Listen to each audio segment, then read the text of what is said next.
مدیریت سیستم بخشی از سیستم می باشد که از طریق آن می توانید بدون نیاز به دانش فنی و برنامه نویسی سیستم خود را مدیریت کنید. یعنی شما می توانید مطالب خود را در داخل سایت قرار دهید، محصولات خود را معرفی نمایید، اخبار سایت را به روز رسانی کنید، فرم‌های خود را تعریف نمایید و همچنین تصاویر دلخواه خودتان را نیز قرار دهید.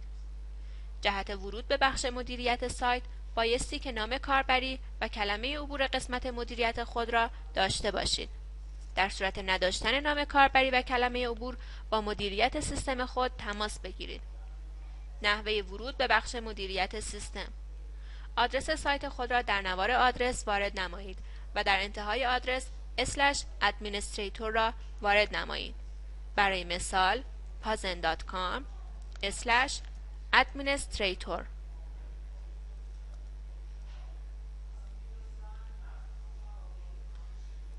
در صفحه باز شده نام کاربری، رمز عبور و کد امنیتی را وارد نمایید.